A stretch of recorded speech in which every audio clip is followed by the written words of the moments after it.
The bronze snake in our reading today equals the cross. And hopefully you've read Numbers 21 already and found your own space. Encourage you to do that. Find a sin to avoid, promise to claim, attitude to change, command to obey, or an example to follow. I found a promise for you to claim. This bronze snake intentionally reminds you of the cross. But before I talk about the bronze snake, I want to talk to you about the surrounding battles within chapter 21. So Numbers 21 begins with a battle with the king of Arad, who lived in the Negev. He heard that Israel was coming by way of Atharium, and he fought against Israel. So the Israelites make a vow, and they win this battle against the king of Arad. And the place that they won was called Hormah. Now that's going to be important because Hormah was the very place, if you remember back when the Israelites were at the promised land getting ready to take it, they refused to go in. They listened to the spies, the evil spies, the 10 spies that said, we can't do it. And afterward, God said, you're going to wander in the wilderness for 40 years, 1 year for every day that the spies were spying out the promised land.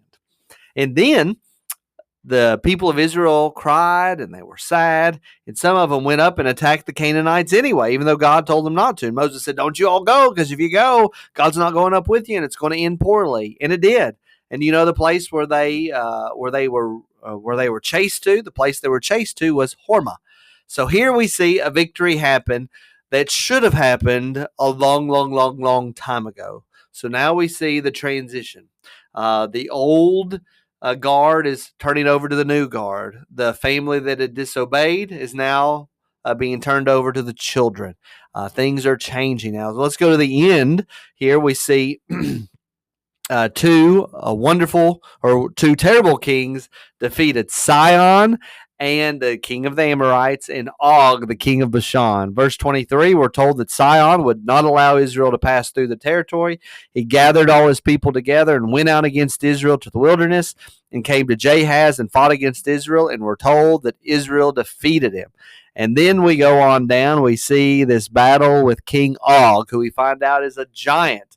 We're told that Og, king of Bashan, came out against them, and they battled, and God said to Moses, do not fear them, for I've given them into your hand, and all his people in his land, and you shall do to them as you did to Sihon, king of the Amorites. And so they did what? They defeated him and his son. So we see the tide is turning. The Israelites are becoming the magnificent, victorious army that they were meant to be. After these 40 years of wandering, now it is time. They are poising themselves, getting ready to take the promised land. And right here in the middle, we have the final time that they disobey God. The last time they complain against Moses. Come up here, verse 4. After they buried Aaron, they set out at Mount Hor. They set out by way to the Red Sea to go around the land of Edom.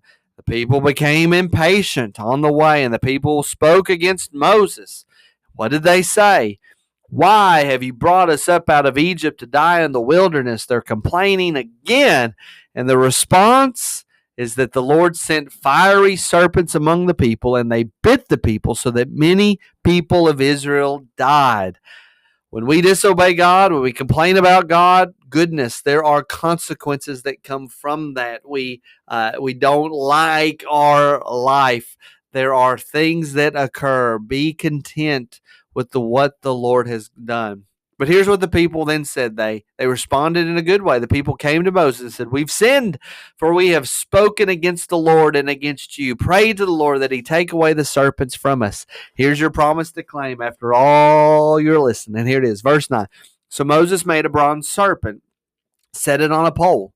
And if a serpent bit anyone, he would look at the bronze serpent and live. So they made an image of the very snake that was bringing about the pain and the death to the Israelites. They made an image of it, bronze, and then they put it on a stick and they held it up.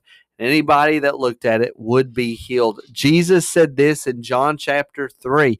He said, just as the snake that Moses raised the stick up in the wilderness, so the Son of Man, as he is lifted up, all men shall be saved. So he says, in the same way that this bronze serpent was lifted up, the Son of Man was going to be lifted up. The cross of Christ lifted up. And anybody that would look and believe on the cross will be saved, just like the people of Israel. They were being bitten by these snakes. They were dying. If they would just but look at the bronze serpent, they would be saved. You see, Jesus even himself, notice the bronze serpent was a picture of the things that were killing them. Jesus on the cross, what happened to him? We're told that God made him who knew no sin to be sin, that we might become the righteousness of God. Jesus became sin. Jesus suffered the punishment of sin for us, and that anyone who would look at the cross, anyone that would believe in Jesus Christ, would be saved. I pray that's been a blessing to you. I'll see you in the next video.